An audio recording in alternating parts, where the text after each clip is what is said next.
नमस्कार, आप देख रहे हैं हल्ला बोल। आपके साथ मैं हूं अंजना ओम कश्यप। बटेंगे तो कटेंगे वर्सेस बटेंगे तो पिटेंगे। यूपी में 9 सीटों पर उपचुनाव के लिए इन दो नारों पर सियासी खींचतान है। आज हम हल्ला बोल में चर्चा करेंगे।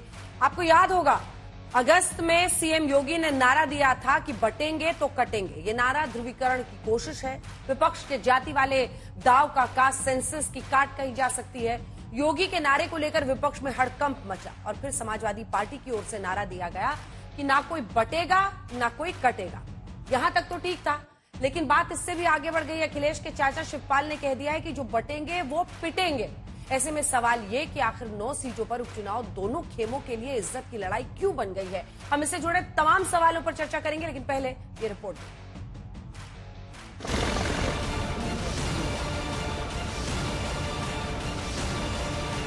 उत्तर प्रदेश की 9 सीटों पर उपचुनाव क्या होने वाले हैं। योगी आदित्यनाथ और अखिलेश यादव के बीच छिड़ गया है महायुद्ध। बीजेपी और समाजवादी पार्टी के दफ्तर के पोस्टर पूरी कहानी बता रहे हैं। बीजेपी का पोस्टर कहता है बटेंगे तो कटेंगे, एक रहेंगे नेक रहेंगे।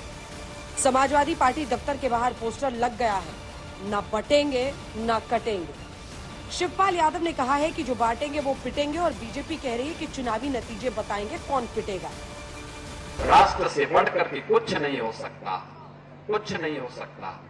और राष्ट्र तब सशक्त होगा जब हम एक रहेंगे, नेक रहेंगे, तभी नेक रहेंगे।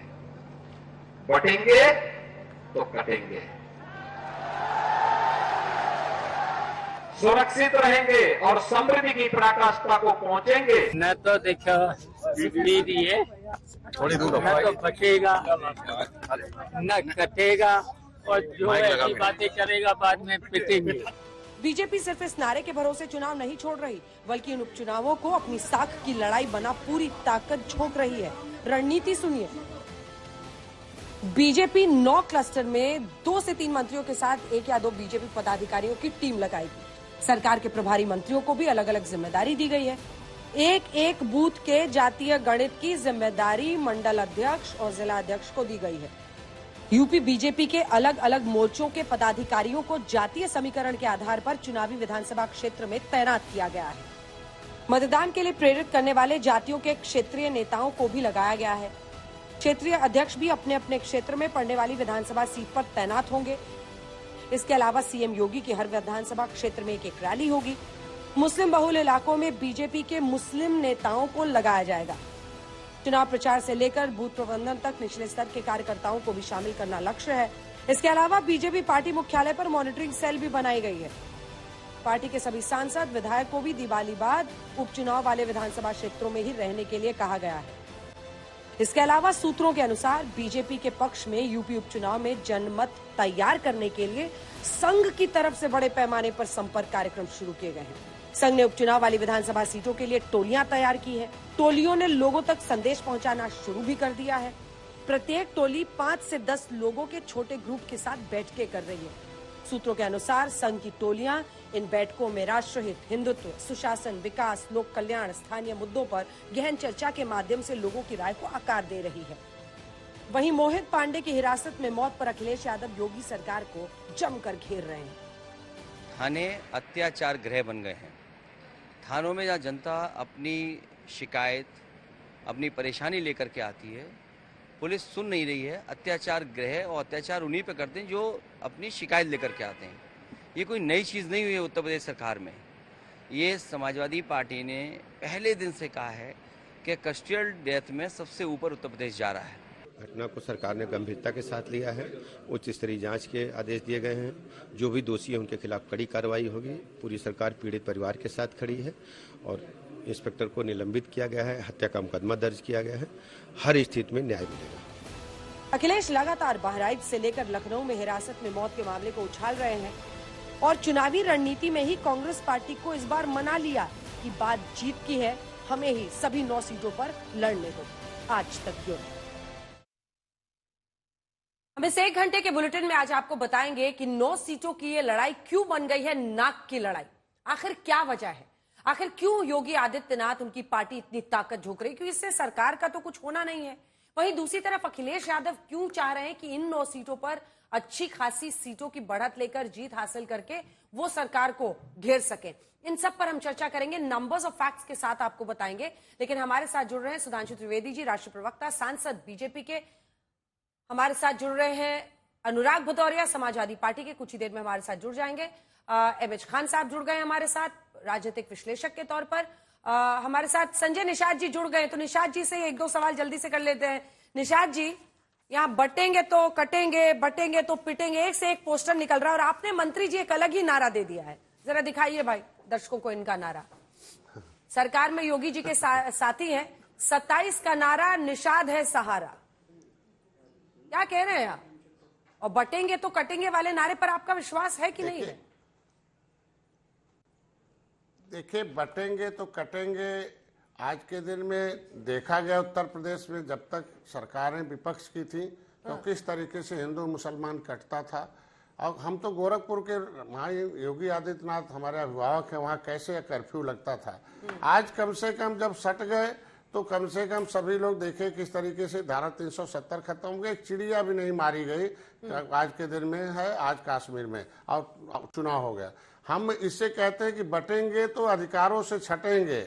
हम कह रहे हैं देखो हमारे निषादों को बांट दिया तो यही देख लीजिए, दिल्ली में हम अनुसूचित जाति की सूची में सूचीबद्ध हैं, उत्तर प्रदेश में हमें पिछड़ी में है, वहाँ हम सुरक्षित हैं या असुरक्षित हैं। तो हमारे बंटने का कारण ही बांटने वाले लोग हैं कि जमुना उस पार हम सुरक्षित है, जमुना इस पार असुरक्षित है। तो ये तो नारा हमें देना पड़ेगा ना, एक करना पड़ेगा हमको, सभी लोगों के एक हो जाएंगे तभी नेक बन पाएंगे। तो इसलिए जो है बटेंगे तो कटेंगे नारा एकदम सही है। हाँ, संजय निषाद बाबू, सुनिए ना संजय निषाद बाबू जी, हाँ पोस्टर पे आ रही हूँ मैं। हाँ। लेकिन लोग ये मान रहे हैं कि पिछली बार आप लड़े थे ना 2 सीट से, कटहरी और मझवा तो जीत ली थी आपने, लेकिन कटहरी से हार गए थे। इस बार एक भी सीट आपको मिला नहीं है, इसीलिए आपने ये वाला पोस्टर लगा दिया है कि निषाद ही है सहारा। देखिए, हमने जिस तरीके से सपा ने कांग्रेस को मना लिया जीत के लिए, उसी तरीके से जो है हमें सीट नहीं जीत चाहिए। तो मैं कहता हूँ उसीलिए हमने भी भाजपा को मना लिया। मैंने उनसे कहा कि निषाद 2024 से नाराज चल रहा है, उससे 2019-2022 में बड़ा खुश था। जिनके जो मुद्दे हैं, सामाजिक मुद्दा सबसे बड़ा आरक्षण का, उससे बड़ा गुस्से में है। आपने सीट नहीं दिया पिछले बार जो है, उसके वजह से और गुस्से में 43 सीट हार गए। तो इनका अगर इनको आप खुश कर देंगे तो हमारे जो 6 सीटें निषाद बाहुल ने 9 में, तो निश्चित रूप से हम जीत जाएंगे। हम धन्यवाद देंगे भारतीय जनता पार्टी राष्ट्रीय अध्यक्ष को, उन्होंने कहा कि नहीं ठीक है, ये निषादों का मांग जायज है। और इसमें मैंने बताया कि माननीय योगी जी हमसे पहले इसको सदन में आवाज उठाते थे कि दिल्ली में हम अनुसूचित में है, 14 राज्यों में अनुसूचित है, उत्तर प्रदेश में पिछड़ी में है, हम यहाँ गजट में निकले हुए, इनकी सामाजिक न्याय चाहिए, इनको कहे। तो आज के दिन में राष्ट्रीय अध्यक्ष तैयार हो गए, उन्होंने बातचीत किया कि भाई दीपावली बाद हम लोग बैठेंगे। तो निश्चित रूप से बैठने के बाद एक निषादों के अंदर मैसेज जाएगा और निषादों को जो मुद्दा है आरक्षण का कि भाई जिस संविधान में लेदरमैन, वाशरमैन, फिशरमैन हम सुरक्षित हैं, तो लेदरमैन और वाशरमैन को मिल गया, फिशरमैन को फिसला दिया, दारू पिला के, पौआ पिला के फुसला लिया, 70 साल से वोट लिया। हम 1961 में 70 लाख थे, हमें ओबीसी में डाल के 7,000 कर दिया। तो ऐसी स्थितियों में हमने अपने समाज को कहा कि भैया त्रेता में भगवान राम को पार उतारे और रावण को खत्म किए हो। तो आज के दिन में हमने कांग्रेस को नैया पार उतारी, सपा बसपा की नैया पार उतारी, सबने हमें मझधार में रख दिया। तो कम से कम अब देखो 10% आरक्षण भाजपा ने अपर कास्ट का लिया है, महिलाओं को आरक्षण दिया, तो हमारा तो लिखा हुआ है, तो लेना है तो खेवनहार बनना पड़ेगा, आपको साथ में रहना पड़ेगा। इसलिए हमारे समर्थकों ने ये बैनर लगाया। मतलब आप कह रहे हैं कि आप भी उसी स्ट्रैटेजी में चल रहे हैं कि निषाद वोट बटे नहीं। जल्दी से मुझे बता दीजिए, पोस्टर वॉर पर आप कुछ बोलने वाले थे, समाजवादी पार्टी ने दफ्तर के बाहर लगा दिया है कि बटेंगे तो पिटेंगे। जब सपा और बसपा ने जब हमारे नैया, माफ कीजिएगा, ना बटेंगे ना कटेंगे, वो दरअसल शिवपाल यादव का बयान है। पोस्टर देख लीजिए, ना बटेंगे ना कटेंगे, 2027 को नफरत करने वाले हटेंगे। नहीं, वो कहते पीटेंगे, मतलब नफरत की राजनीति है ना, कि जो उनको वोट नहीं देगा, पता चला कि जो है वो पीटेंगे, लिखा हुआ ना पीटेंगे, नहीं लिखा हुआ नहीं है, निषाद लोग वो शिवपाल यादव ने बोला है। अरे सुनिए तो मंत्री जी प्लीज, वो शिवपाल यादव जी ने कहा है, पोस्टर यही लगा है। हाँ बोलिए बोलिए बोलिए। तो हम कह रहे हैं कि जब हम बटेंगे तब अधिकारों से छटेंगे। अब बटेंगे तब हम कटेंगे भी, चूंकि बटते थे तभी तो उनकी सरकारें रहती थी। पिछली जो सरकारें रहती थी उस समय कैसे लोग कटते थे आपस में, हिंदू मुसलमान गरीब कटते थे। अब एक हो गए तो देखो दंगा खत्म हो गया। तो एक रहेंगे तभी तो हम नहीं कटेंगे, ये कहने का मतलब था। इसका तो मैं समर्थन करता हूँ, लेकिन आगे है कि हम अगर बटेंगे तो अधिकारों से छटेंगे भी और इनके डंडे से पिटेंगे भी। ये भी एक सवाल है कि किस तरीके से निषादों की पिटाई होती थी जब हम लोगों ने आंदोलन किया था। जाति के नाम पर फर्जी हम लोगों को पद्धति 302 का मुकदमा, ये सारे कुछ है, सबके देख रुके। तो मैं तो इतने कहूंगा, उम्मीद है कि 14 राज्यों में ये निषाद एक है, उनको अनुसूचित जाति की सूची में संविधान में एक किया गया है। उत्तर प्रदेश को भी न बांटा जाए, एक किया जाए। जमुना उस पार के लोग सुरक्षित है, जमुना इस पार के लोग आज बटे बिंद कश्यप कारधीवर में एक हो जाए, इसलिए वो पूरे के पूरे अपना जो है काम करें। हाँ, अभी आप सरकार में है कि सब जो बार बार आप रट के मुझे सुनाते हैं, सब कुछ करवाइए, नहीं तो जनता पूछेगी कि बार बार एक ही बात कहते रहते हैं। बहुत बहुत धन्यवाद आपका मंत्री जी हमारे साथ जुड़ने के लिए। संजय निषाद जी को आप सुन रहे थे, मंत्री हैं योगी जी की सरकार में, उनके पोस्टर पर। सुधांशु त्रिवेदी जी अब हमारे साथ जुड़ गए हैं, तो आप ही के साथ सवालों की शुरुआत करते हैं। एक क्रोनोलॉजी आपको दिखाना चाहते हैं सुधांशु त्रिवेदी जी, बटेंगे तो कटेंगे वाले बयान का। दत्तात्रेय होसबोले जी ने 24 अक्टूबर 2024 को बोला, उससे पहले 5 अक्टूबर 2024 को मोहन भागवत जी प्रमुख संघ के कहते हैं हिंदू समाज को भाषा जाति प्रांत के मतभेद मिटाकर अपनी सुरक्षा के लिए एकजुट होना होगा। प्रधानमंत्री ने कहा अगर हम बटेंगे तो बांटने वाले महफिल जमाएंगे। 5 अक्टूबर 2024 और 26 अगस्त को योगी जी ने बटेंगे तो कटेंगे वाला नारा दिया ही था। क्या मुश्किल आन पड़ी है कि बीजेपी इसी पोस्टर, क्योंकि अब समाजवादी पार्टी ने लगा दिया है पोस्टर अपने दफ्तर के बाहर, ना बटेंगे ना कटेंगे, 2027 में बांटने काटने वाले निपटेंगे।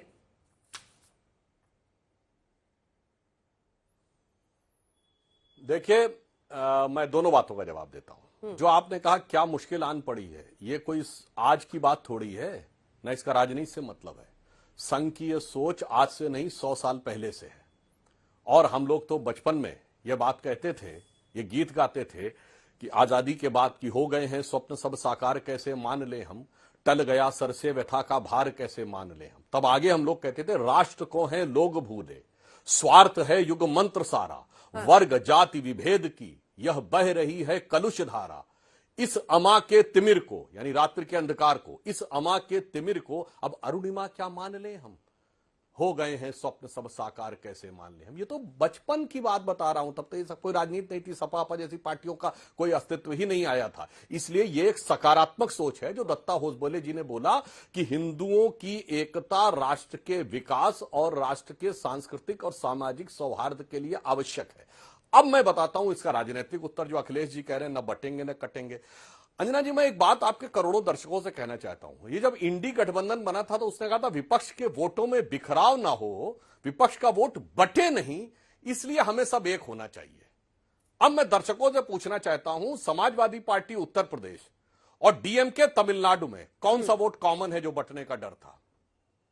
बताइए। शरद पवार महाराष्ट्र और ममता बनर्जी बंगाल, कौन सा वोट कॉमन है जो बटना नहीं चाहिए था? अब आप आइए, चाहे तेलंगाना का वोट हो या बिहार का वोट हो या आरजेडी और मुस्लिम लीग केरल में, कौन सा वोट कॉमन है जो बटना नहीं चाहिए था? फिर कहा जाता था, वो कमलनाथ जी का वो स्टेटमेंट याद करिए मध्य प्रदेश चुनाव में, 100 का 100% मुसलमानों का वोट चाहिए, बिल्कुल बटना नहीं चाहिए। और जब सीमांचल में ओवैसी ने पार्टी सीट खड़े कर दिए थे अपने कैंडिडेट, ये वोट बांटने के लिए। मेरे भाई साफ करो ना, किस वोट को बटने नहीं देना चाहते थे? एक ही वोट था ना, वो नहीं बटना चाहिए, बाकी लेकिन सुधांशु जी वो लिख रहे हिंदू मुस्लिम एक रहेंगे तो नेक रहेंगे कि न पिछड़ा। ये देखिए ना, उन्होंने नीचे लिखा है हिंदू मुस्लिम एक रहेंगे तो नेक रहेंगे। उसी पे हाँ, मैं हिंदू मुस्लिम कितने एक थे सबको दिखाई पड़ रहा है। हमारे जमाने में हिंदू मुस्लिम ही एक नहीं है, मुसलमानों में भी सब एक है।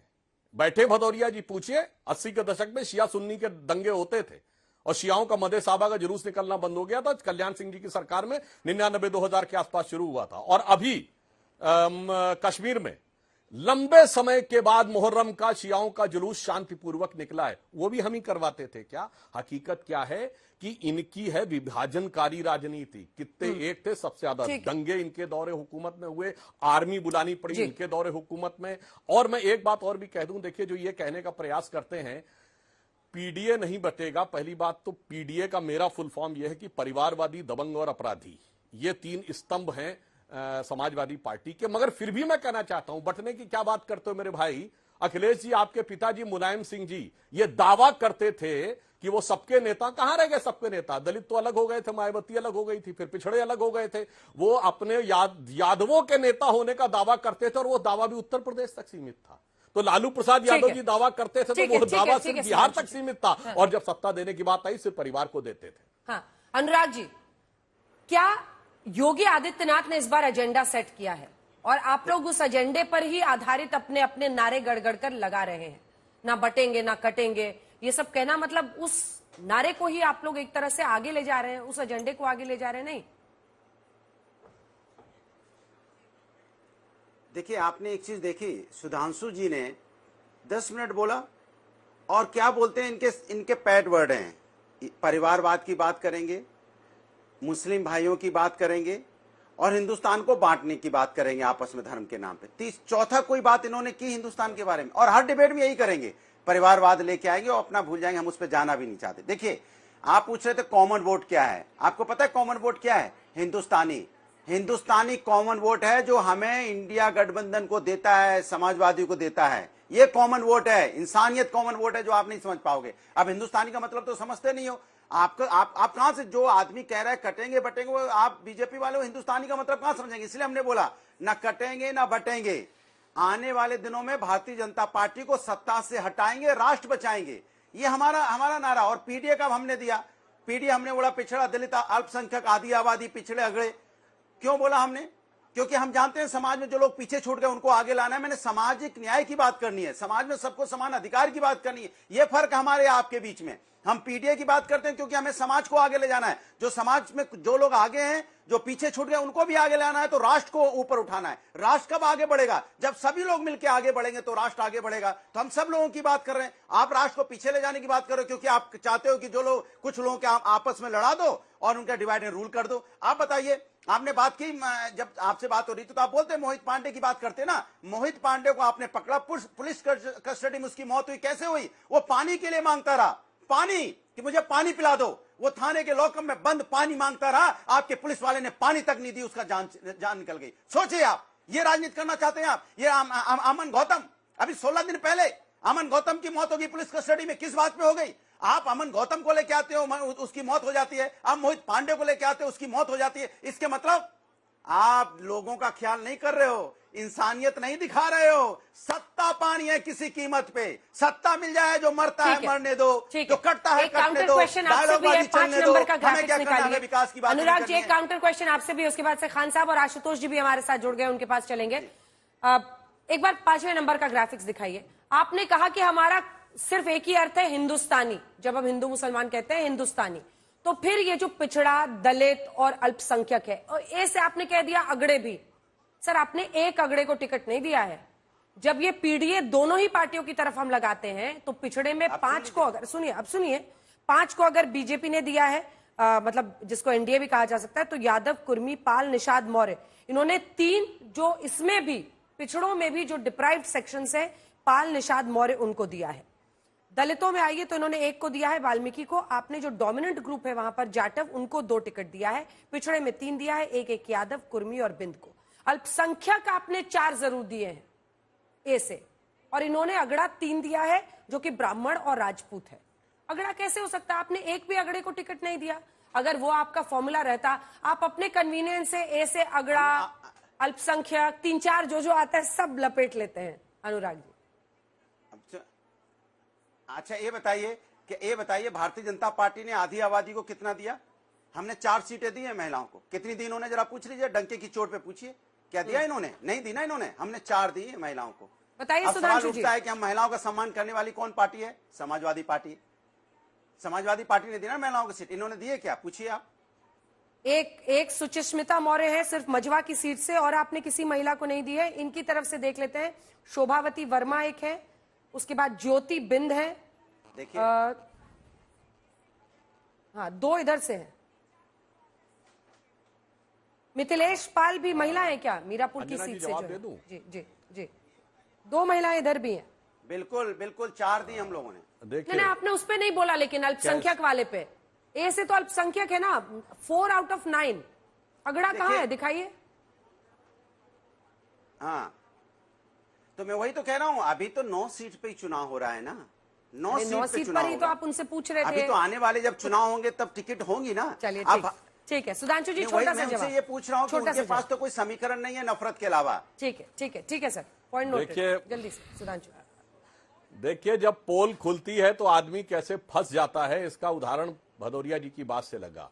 पीडीए में तो महिला था नहीं, अब बचाव के लिए महिला ले आए, तो आप तो उस पे आ गए जो हमारे प्रधानमंत्री जी कहते थे, ज्ञान GYAN, गरीब, युवा, अन्नदाता यानी किसान और नारी शक्ति।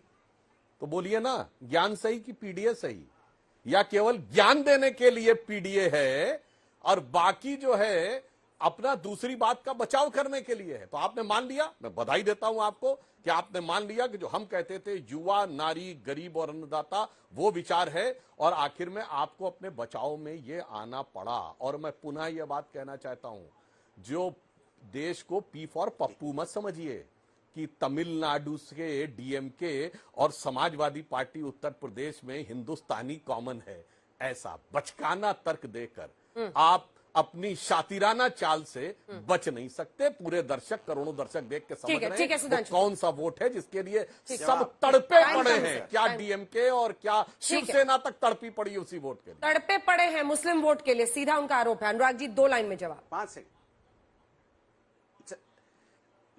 देखिए मैंने आपको बोला ना, उनको इसके अलावा दिखाई नहीं पड़ता, उनको हिंदुस्तान दिखाई नहीं पड़ रहा। हिंदुस्तान में हमेशा डिवाइड में मुस्लिम की बात करेंगे, आप हिंदू की भी बात नहीं करते हो। दिक्कत तो ये है, आप हिंदू की बात कर लो ना, कर लीजिए मोहित पांडे की बात, हिम्मत है तो करिए ना, करिए अमन गौतम की बात। उनकी भी बात नहीं कर सकते क्योंकि आपको सत्ता की लालच है। क्या करेंगे सुधांशु जी, आप भी मजबूर हैं। आप ना मोहित पांडे की बात कर पाएंगे, कैसे मौत होगी, ना अमन गौतम की बात कर पाएंगे, क्योंकि आपको सत्ता की ललक है, सत्ता चाहिए। किसी की भी मौत होती हो, आपसे कोई लेना देना नहीं है। ना हिंदू के हैं, ना मुस्लिम के हैं, ना सिख के, ना ईसाई के हैं। इसके मतलब आप हिंदुस्तान के नहीं है, सत्ता के हैं। खान साहब, नाक की लड़ाई इस बार बनी हुई है दोनों पार्टियों के बीच में। और अगर आप देखिए, मतलब अगर इन सीटों को हम ऐसा मानते हैं कि आप बीएसपी समर्थक हैं, लेकिन एक एनालिस्ट के तौर पर अगर आप देखें तो अब हम अपने दर्शकों को जरा दिखा देते हैं कि ये जो सीटें हैं, जो 3 नंबर का ग्राफिक्स है वो दिखाइए, उससे पहले 2 नंबर का कि क्यों ये योगी आदित्यनाथ के लिए नंबर 2 का ग्राफिक्स सबसे बड़ी नाक की लड़ाई बन गई है। ये देखिए, क्योंकि लोकसभा चुनाव में जो परफॉर्मेंस बीजेपी की रही उत्तर प्रदेश में, उसके बाद बहुत सारे सवाल उठने लगे। 33 सीट, और वहीं समाजवादी पार्टी ने 32 सीटों के इजाफे के साथ 37 सीटों पर जीत हासिल की। अब आ जाइए, पूरा जो इन 9 सीटों पर ट्रैक रिकॉर्ड रहा है, पिछले बार के चुनाव को अगर आप देखिए तो इसमें ज्यादातर सीटों पर समाजवादी पार्टी की गेन हुई थी। अब ये हम आपको दिखा रहे हैं जिन सीटों पर बीजेपी जीती थी, चाहे वो सीट हो, सपा की हम दिखा रहे हैं आपको, और बीजेपी का मार्जिन दिखा रहे हैं। 67,000 से सपा जीती थी, करहल, कुंदरकी, सीसामऊ, ये देखिए पिछली बार, ये 19 का रिजल्ट है। उसके बाद कटहरी की सीट भी जीते थे, माफ कीजिएगा 2022 का जो विधानसभा का नतीजा था, कटहरी, यहां पर भी आप देख रहे हैं मार्जिन कम था लेकिन समाजवादी पार्टी जीती थी। बीजेपी यहां पर सिर्फ 3 सीटों पर जीती थी, 1 सीट पर निषाद पार्टी जीती थी और 1 आरएलडी पिछली बार विधानसभा चुनाव में समाजवादी पार्टी के साथ थी। तो कुल मिलाकर अगर आप स्कोर कार्ड देखिए तो आरएलडी वाला 1 भी उनकी तरफ चला जाता है, 5, और अगर आप मिल्कीपुर को भी जोड़ लीजिएगा तो 6। मिल्कीपुर में इस बार चुनाव नहीं हो रहा है, लेकिन मिल्कीपुर को भी जोड़ लेंगे तो आप 6-4 का स्कोर कार्ड था। बीजेपी की 3 सीटें पिछली बार आई थी, समाजवादी पार्टी की 4, इसलिए बहुत नाक की लड़ाई है। और कुछ सीटें जो बीजेपी जीती थी बहुत कम मार्जिन से जीती थी। ये देखिए, फूलपुर की सीट जो बीजेपी जीती थी, प्रवीण पटेल जीते थे, सिर्फ 2,732 वोटों के मार्जिन से जीते थे। इसीलिए क्या इस बार नाक की लड़ाई इतनी बड़ी ये बन गई है? खान साहब, संघ भी एक्टिव है, संघ भी एक्टिव है इस बार। हो रही थी ना कि बटोगे तो नहीं, मुझसे आपने कहा बोलने के लिए जी ना? जी बोलिए बोलिए। हेलो, हाँ बोलिए। मुझसे बोलने के लिए कहा ना आपने? जी जी। हाँ, तो मैं यही कह रहा हूं कि देखिए, ये बटेंगे तो कटेंगे, ये नया नारा खाली इतना ही नहीं है। बटेंगे तो कटेंगे, कौन काटेगा? किसकी हिम्मत है काटने की? इतना बढ़िया कानून व्यवस्था है, रोज रेप हो रहा है, रोज थानों में मर्डर हो रहा है, सिपाही दरोगा मार रहे हैं, तो कटेगा कटेगा। एक लाइन और योगी आदित्यनाथ जी ने कहा था, वो कहा था कि बांग्लादेश देख रहे हो ना, बांग्लादेश में किस तरह से हिंदू काटे जा रहे हैं, वैसे ही काटे जाओगे। तो बांग्लादेश में हिंदू अल्पसंख्यक थे, हिंदुस्तान में, भारतवर्ष में हिंदू अल्पसंख्यक नहीं है। कौन कटेगा? बंटवारा तो आप कर रहे हो। अभी हरियाणा में क्या किया आपने? अभी दलितों के बीच में आपने जो आरक्षण है, आरक्षण के बीच में आरक्षण लागू करा दिया आपने। तो बांट कौन रहा है? काट कौन रहा है? यही तो बांट काट रहे हैं। आरक्षण क्यों, आरक्षण में आरक्षण क्यों लागू किया आपने? इसका मैं पुरजोर विरोध करता हूं कि आप अब दलितों में लड़ाई लड़ाना चाहते हैं, दलितों को भी लड़ा के किनारे करना चाहते हैं। ये नहीं चलेगा। संविधान जो कहता है, संविधान कहता है सबकी बातों को सुन के मुख्यमंत्री को ये बात कहनी चाहिए। मुख्यमंत्री जी के मुंह से कभी नहीं निकलता है कि सबका सम्मान होगा, सबको न्याय मिलेगा। मुख्यमंत्री जी हमेशा कभी कहते हैं बजरंगबली हमारे, दलित तुम्हारे। ये कौन सी भाषा है संविधान की? संविधान में कहा लिखा है कि एक ही जात बिरादरी की बात करो, तुम्हारी नहीं चलेगी, तुमको नहीं देंगे, तुम्हारा एक भी नहीं मिलेगा, तुमको हम मिट्टी में मिला देंगे। लेकिन उसी नियम से आशुतोष जी, ठीक है खान साहब, ये क्या भाषा है? ठीक है, उसी नियम से क्या भाषा है ये? ठीक है कि बीजेपी एक भी टिकट क्यों नहीं देती है? बीजेपी प्रदेश चलेगा, ठोकरे से प्रदेश चलेगा कि प्यार मोहब्बत से चलेगा?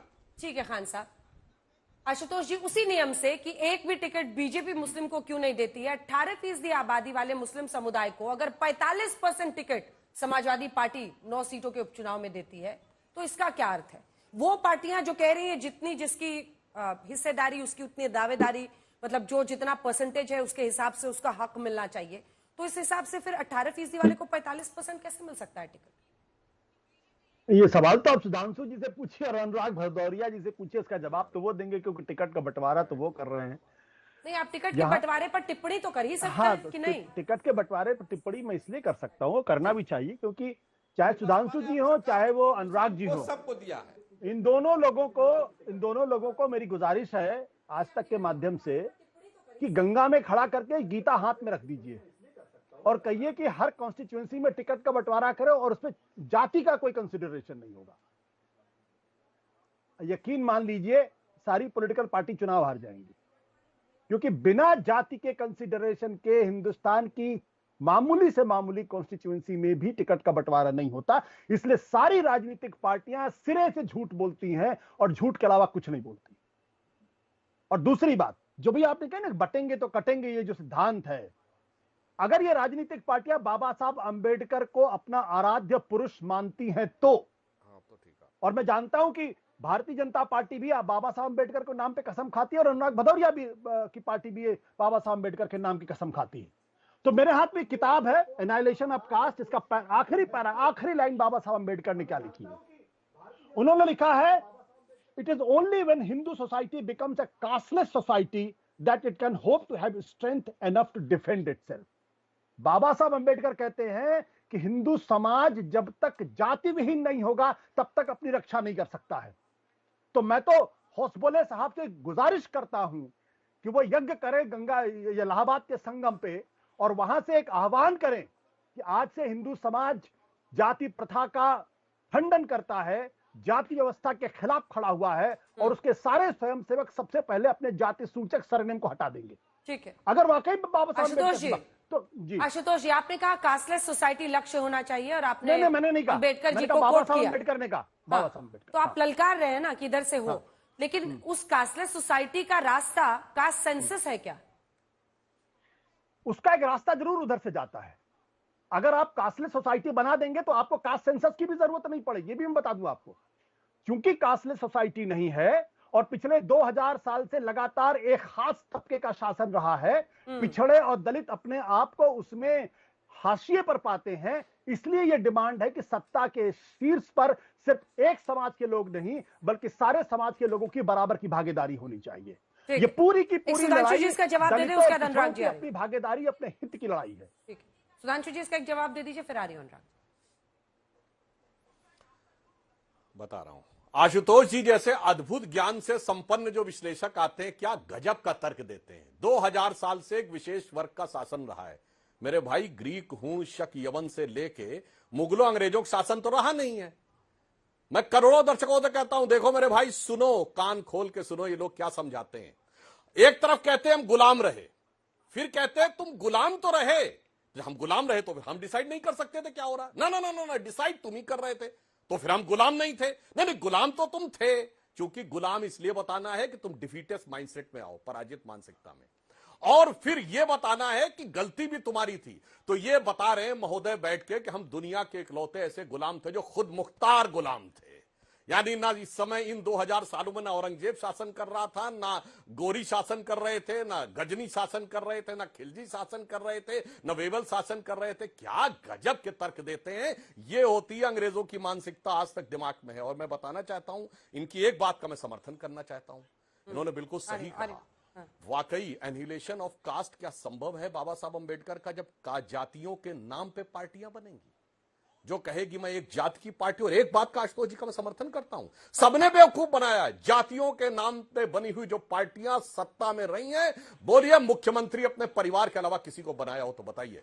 करुणानिधि के बाद स्टालिन, और अब डिप्टी सीएम बन गए उनके स्टालिन के बेटे, मुलायम सिंह के बाद उनके बेटे, लालू के बाद ये हो जाता है। कोई जातिवादी से मतलब नहीं है, जाति का तो चूरन देना है, और ये आकर सारा अपना करना। और आशुतोष जी को शायद पता होना चाहिए, संघ के कार्यक्रमों में न सिर्फ महात्मा गांधी आए थे, बल्कि डॉक्टर अंबेडकर ने भी इस बात की तारीफ की थी कि संघ के शिविरों में कब महात्मा गांधी वर्धा में आए 1936 में, और उन्होंने प्रसन्नता व्यक्त की कि एक पंक्ति में बैठ के सब लोग खाना खा रहे हैं। और मैं इनसे भी कहना चाहता हूं, जो लोग झूठ का प्रपंच फैलाते हैं, दक्षिण से लेकर उत्तर तक जितने मंदिर हैं जाके देखे, मीनाक्षीपुरम से लेके और तिरुपति बालाजी तक भंडारा होता, कोई पूछता है किस जाति के पंगत में बैठे हो? हमारे यहाँ नहीं होता, अलग जातियों का अलग संस्थान, वहां कब्रिस्तान होता है, बैप्टिस्ट का अलग है, सेवेंथ डे एडवेंटिस्ट का अलग है। इसलिए मैंने फैक्ट बताया है। आप तो बीजेपी का ही नारा एंडोर्स कर रहे हैं, को बुद्धि विलास आप खुद ही कह रहे हैं कि कास्टलेस सोसाइटी हो जाए, वो भी यही कह रहे हैं कि बटोगे तो अभी बीजेपी का ही नारा एंडोर्स कर रहे हैं आज। अंजना जी, अभी सुधांशु जी ग्रीक तक पहुंच गए थे, तो ग्रीक में सॉक्रेटिस के पहले एक प्रथा थी, इसको सोफिस्ट्री कहते हैं, कुतर्क। सुधांशु जी दरअसल आजकल ना ग्रीस तक बाबा मोहन तक हमने ग्रीस का तो नाम ही नहीं लिया। एक मिनट सुधांशु जी ने आजकल मोहन भागवत जी को पढ़ना ही बंद कर दिया। मैंने तो ग्रीस का नाम ही नहीं लिया, आप कह रहे हैं ग्रीस तक पहुंच गए। सुन लीजिए, मोहन भागवत जी को पढ़ना ही बंद कर दिया। मोहन भागवत जी को मैंने कोट किया, जिन्होंने कहा 2000 साल तक जानवरों से बदतर जिंदगी जिन्होंने दी है, अब कम से कम अगले 200 साल तक तो आप सहो। वो कौन सी तो 2000 साल तक जानवरों की जिंदगी दे रहे थे?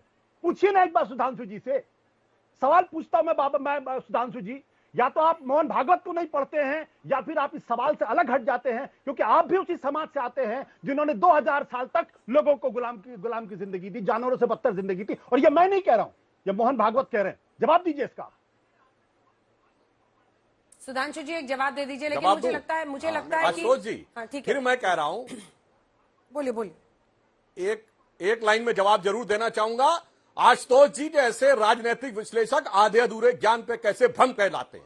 जो मोहन भागवत जी ने कहा, मैं दर्शकों से कहता हूं जाके चेक करिए उन्होंने किस आधार पे कहा है। पूरी दुनिया में जो लोग मारे गए हैं पिछले 2000 सालों में, इसका ऑथेंटिक डॉक्यूमेंटेशन हुआ है। अमेरिका में हवाई यूनिवर्सिटी के प्रोफेसर RG रमल, RUMMEL, उनमें चेक करिएगा। उन्होंने कहा 1 अरब 40 करोड़ लोग मारे गए हैं, और उसमें हिंदुओं का जो मैसेकर हुआ है वो सबसे भयानक हुआ है मेरे भाई। उसके लिए कहा गया है, यही होता है। फिर एक तरफा दिखाना है, हंसो नहीं मेरे भाई, खिलखिलाओ नहीं। मैंने सोर्स कोट किया है, आप सोर्स कोट करो। सारे दर्शक देखियो, डीमोसाइट नाम है, जाके चेक करिएगा, RGARUMMEL, पूरी दुनिया में जो मैसेकर हुआ है उसका उदाहरण दिया है। इसलिए उन्होंने कहा 2000 साल तक कटे थे। मगर क्या बताएं, जो अंग्रेजों के हाथ से बटे थे वो कैसे मान ले कि हम कटे थे। एक लाइन के अब रुक जाइए आशुतोष जी, आपका मोबाइल वो जो भी आप दिखा रहे हैं ना, वो उसका फोकस आउट आ रहा है। मैं आ रही हूँ आपके पास, लेकिन थोड़ा पॉलिटिकल पार्टीज में बोल ले जल्दी से। अनुराग जी, जिसकी जितनी संख्या भारी उसकी उतनी हिस्सेदारी,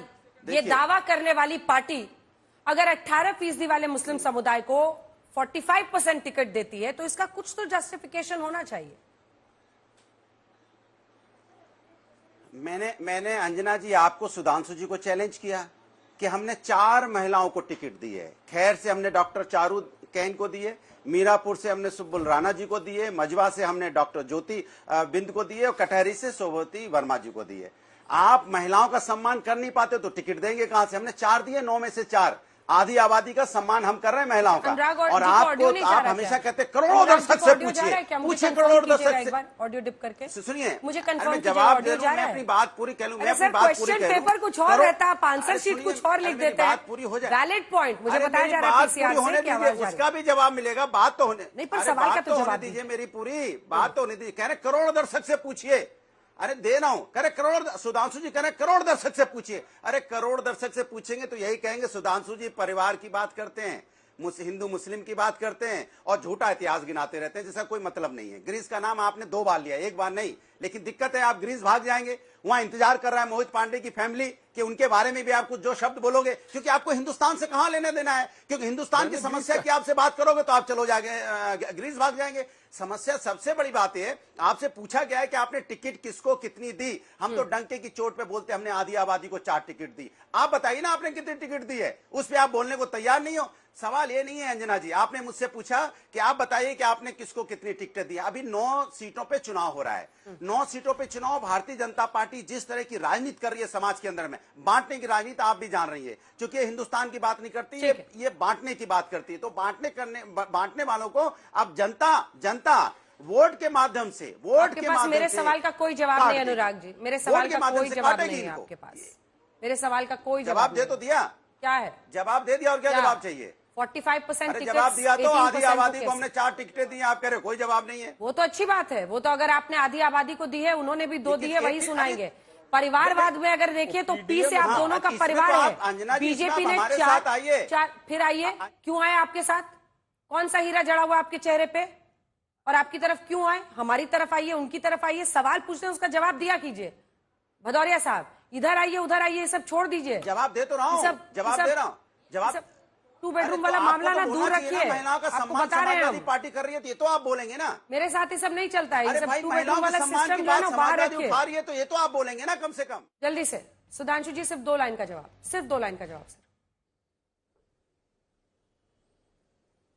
हाँ, मैं सिर्फ 2 लाइन में ये कहना चाहता हूँ, 4 परिवार वालों को आपने टिकट दिया है, सुनते हैं कि नहीं? 2 महिलाओं को जो मुझे लिस्ट में दिखा है, एक सुष्मिता मौर्य और ये, आपने क्यों नहीं? आप आधी आबादी की बात करते हैं, आप कहते हैं आप उनको नारी वंदन अधिनियम ला रहे हैं, क्यों नहीं आप टिकट देते हैं?